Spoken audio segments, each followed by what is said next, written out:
Puttur railway ನಿಲ್ದಾಣದ 1ನೇ platform ಮೇಲ್ಚಾವಣಿ ವಿಸ್ತರಣೆ ಕಾಮಗಾರಿಗೆ ದಕ್ಷಿಣ ಕನ್ನಡ ಸಂಸದ ಕ್ಯಾಪ್ಟನ್ ಬ್ರಿಜೇಶ್ ಚೌಟ ಜೂನ್ 19ರ ಶುಕ್ರವಾರ ಚಾಲನೆ ನೀಡಿದರು. ಪುತ್ತೂರು ರೈಲ್ವೆ ನಿಲ್ದಾಣದ 1ನೇ ಪ್ಲಾಟ್ಫಾರ್ಮ್ನ ಮೇಲ್ಚಾವಣಿಯನ್ನು ವಿಸ್ತರಿಸಬೇಕು ಎನ್ನುವ ಒತ್ತಾಯ ರೈಲ್ವೆ ಪ್ರಯಾಣಿಕರಿಂದ ನಿರಂತರವಾಗಿ ಬಂದ ಹಿನ್ನೆಲೆಯಲ್ಲಿ ಸುಮಾರು 4.5 ಕೋಟಿ ವೆಚ್ಚದಲ್ಲಿ 420 ಮೀಟರ್ ಮೇಲ್ಚಾವಣಿ ಸೇರಿದಂತೆ ಎಪಿಎಂಸಿ ಅಡ್ಡರಸ್ತೆ ಸಂಪರ್ಕ ಕಾಮಗಾರಿಯೂ ನಡೆಯಲಿದೆ. ಜಿಲ್ಲೆಯಲ್ಲಿರುವ ಎಲ್ಲ ರೈಲ್ವೆ ಅಂಡರ್ ಪಾಸ್ ಅಭಿವೃದ್ಧಿಗೆ ರೈಲ್ವೆ ಇಲಾಖೆಯಿಂದ 18 ಕೋಟಿ ರೂಪಾಯಿ ಬಿಡುಗಡೆಯಾಗಿದ್ದು ಶೀಘ್ರದಲ್ಲೇ ಈ ಕಾಮಗಾರಿಗಳು ಆರಂಭವಾಗಲಿದೆ ಎಂದು ಸಂಸದ ಕ್ಯಾಪ್ಟನ್ ಬ್ರಿಜೇಶ್ ಚೌಟ ಮಾಹಿತಿ ನೀಡಿದ್ದಾರೆ. ವಿಶೇಷವಾಗಿ ನಮ್ಮ ಕಬಕ ಪುತ್ತೂರಿನ ಈ ಪ್ಲಾಟ್ಫಾರ್ಮ್ ಶೆಲ್ಟರ್ ಆಗಬೇಕು ಅನ್ನುವಂಥದ್ದು ಹಲವಾರು ವರ್ಷಗಳ ಬೇಡಿಕೆ ಆಗುತ್ತೆ.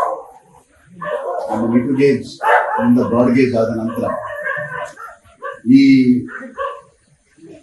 ಟ್ರ್ಯಾಕ್ ನಲ್ಲಿ ಬೆಂಗಳೂರಿಗೆ ರೈಲುಗಳು ಪ್ರಾರಂಭ ಆದ ನಂತರ ತುಂಬಾ ಜನ ಈ ರೈಲ್ವೆ ನಿಲ್ದಾಣವನ್ನು ವಿಶೇಷವಾಗಿ ಪುತ್ತೂರು ತಾಲೂಕಿನಾದ್ಯಂತ ಮತ್ತು ಕಡಬ ಸುಳ್ಯದ ಕೆಲವು ಭಾಗದ ಜನರು ಕೂಡ ಬೆಂಗಳೂರಿನಿಂದ ಬಂದವರು ಇದೇ ರೈಲ್ವೆ ನಿಲ್ದಾಣದಲ್ಲಿ ಇಳಿದು ಬೇರೆ ಬೇರೆ ಕಡೆ ಬಸ್ಸುಗಳಾಗ್ತಾ ಇತ್ತು. ಹಾಗಾಗಿ ಈ ಬೇಡಿಕೆ ಹಲವಾರು ವರ್ಷಗಳ ಬೇಡಿಕೆ ಇತ್ತು.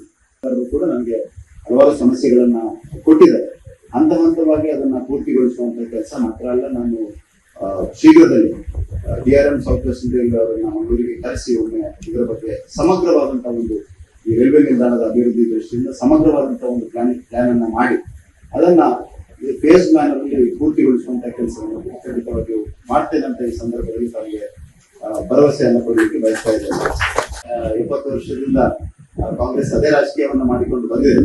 ನಾವು ಜನರ ಕಲ್ಯಾಣಕ್ಕೋಸ್ಕರ, ವಿಕಾಸಕ್ಕೋಸ್ಕರ, ಜನರ ವಿಶ್ವಾಸವನ್ನು ಗಳಿಸೋದಕ್ಕೋಸ್ಕರ ಅತ್ಯಂತ ಪ್ರಾಮಾಣಿಕವಾಗಿ ಜನರ ಕೆಲಸವನ್ನ ಮಾಡುವಂತ ಪ್ರಾಮಾಣಿಕ ಪ್ರಯತ್ನವನ್ನು ಮಾಡ್ತೇವೆ. ರಾಜ್ಯ ಸರ್ಕಾರದ ಸಹಕಾರ ಸಿಕ್ಕರೆ ಇನ್ನಷ್ಟು ಕೆಲಸಗಳನ್ನ ಮಾಡುವಂತ ಇಚ್ಛಾಶಕ್ತಿ ಜೊತೆಗೆ ನರೇಂದ್ರ ಮೋದಿ ಸರ್ಕಾರದ ಸಂಕಲ್ಪ ಶಕ್ತಿಯೂ ಇದೆ.